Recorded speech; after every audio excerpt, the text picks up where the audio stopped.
Emily in Paris, c'est mon coup de cœur. Et pourtant, c'était pas gagné parce que c'est quand même la série que j'ai adoré détester ou l'inverse. C'est mon guilty pleasure. J'ai trouvé ça aussi mauvais que formidable, aussi débile que génial. C'est un vrai ratage magnifique. Darren Star a complètement planté la série, mais on le regarde jusqu'au bout. Au final, j'ai passé un bon moment et c'est le Paris dans lequel j'aimerais habiter. Elle est habillée, elle s'habille comme ça dans la rue. Je pense qu'on lui jette des pierres au bout de 3 mètres. Au final, même si c'est faux, même si ça donne une image de nous qui n'est pas vraie, eh ben, écoute, que les gens rêvent comme ça sur Paris, c'est peut-être l'image que moi je me fais de Rome ou de Venise. Donc, bon, ça mange pas de pain. Et tu sais quoi, j'aimerais bien voir une saison 2. Émilie, t'es Mais d'accord? en fait, oui, bah, en fait, c'est ce qu'expliquait Darren Star, parce qu'effectivement, il y a beaucoup de Français qui ont gueulé et tout ça. Et Darren Star a donné cette explication en disant, mais les gars, en fait, je vous ai donné, dans Sex and the City notamment, une vision fantasmée de New York. Mais j'ai fait la même chose avec Paris, parce qu'effectivement, pendant des années, c'est ce que je dis à chaque fois, pendant des années, il nous a fait croire que Carrie Bradshaw, qui était pigiste, vivait dans le Village, qui est un des quartiers les plus chers de New York, en s'habillant en haute couture et en gagnant 3 francs 6 sous. Donc non, Sex and the City n'était pas crédible non plus. Et oui, effectivement, il y avait une vision des New-Yorkais qui n'était pas vraiment vraie. Mais c'est ça aussi l'essence d'une série. J'arrive pas à savoir si j'ai adoré ou si j'ai détesté, effectivement. Bah oui. Mais je suis pas choquée par les clichés parce que c'est une série. Effectivement, c'est comme Mm. ça que les Américains ils voient la France, à savoir. Mais c'est comme dans Hop, hop, Gossip hop, hop. Girl. Comment il voit Paris? Oui, comment ils voient Et, Paris. et C'est d'ailleurs, l'épisode où ça se passe dans un château, j'aurais bien aimé en voir d'autres en province ou elle va dans d'autres villes. J'espère dans la saison 2 d'avoir autre chose.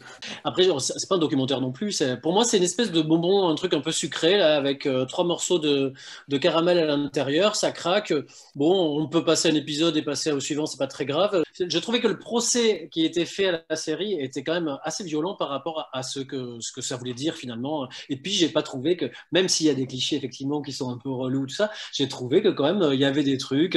Voilà, la boulangère qui lui fait répéter les mots parce qu'elle prononce pas bien en français, tout ça, bah, je pense qu'on la rencontre quand même aussi. Donc, c'est pas que du faux. Et Mon petit cœur business a été touché. Ce que j'ai préféré dans cette série, ça a été vraiment la promotion. Ils ont été très très forts en affichage. On s'est bien marré dans le métro. Bonne vanne sur tous les détournements aussi d'Emily in Paris dans les émeutes avec les gilets jaunes. J'ai bien ri. Et surtout, le délire de une experte social média qui commence avec ses 65 followers. Vas-y, laisse tomber. J'ai regardé 3 épisodes et j'ai raccroché.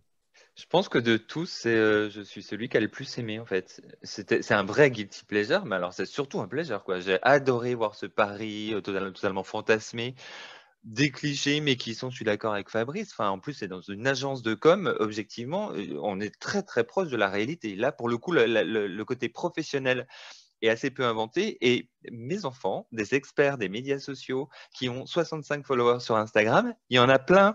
Donc en fait, à part effectivement le même côté cliché que celui qu'il y avait dans Sex and the City vis-à-vis de New York, j'ai pas vu les autres. J'ai pas bien compris les attaques et je pense qu'il y a un petit côté français qui oublie de voir leur travers. Du coup, ouais, finalement, c'est mon coup de cœur, cette série.